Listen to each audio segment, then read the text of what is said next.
over the offseason, the Dolphins have definitely added some talent to their roster and as well as keep some of their own that they've previously had. Breakout seasons happen every year, so who on our roster do I feel like has a good chance of doing that in 2020? I have 5. Number 1, Preston Williams. This one seems like the most obvious one to me. He was already having a breakout season before he got injured halfway through the season. The only thing to think about here is that the Dolphins do already have a very good group of receivers, so he's not going to be targeted on like every play like some other receivers, like maybe Julio or AJ Green when he's playing, something like that. And especially since Devontae Parker just had a huge breakout season finally. But nonetheless, I do still expect Preston Williams to have a very nice 2020 season.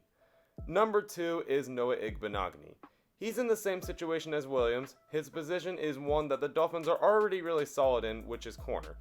And though he might only play at slot, I think he's great on man coverage, and since teams already know enough about Xavier Howard and Byron Jones, they could try to go to the slot anytime they play the Dolphins because, well, they don't want to throw it to 2 of the best cornerbacks in the league, that are on the outside at least. But this would give Noah Eggman a lot of chances to really show himself out there. And he might just be a rookie, but so is Preston Williams last year. Number 3 is Erick Rowe. Erick Rowe really struggled at the beginning of the year last year when he played at corner, but once they moved him to safety, he actually played pretty well.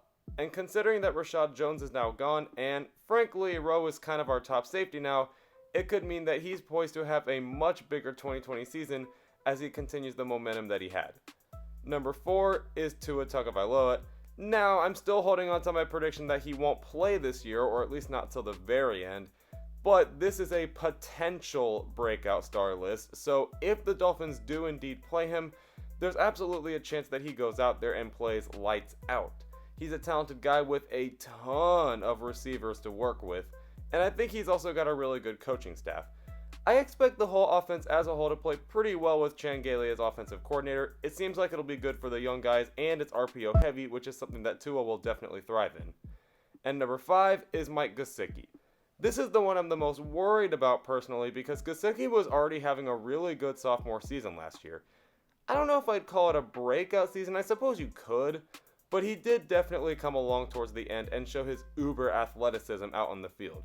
However, I've heard that Chan Gailey's offense doesn't really utilize tight ends that much, so it makes me a little worried that they'll waste a talented player like him, especially since he was already having a good season last year. But I've also heard that the Dolphins coaching staff knows how good he is and how important it'll be to keep his momentum going.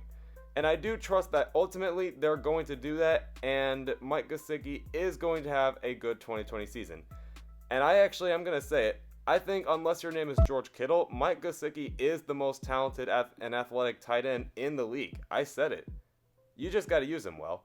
Like, remember when I said that last year that you shouldn't forget about Mike Gesicki after everyone already gave up on a tight end who didn't have the best rookie season when most tight ends don't have good rookie seasons? But anyway, that's what I think. Let me know what you guys think. If there's any stars I missed, please let me know, and I definitely would be happy to go look into it.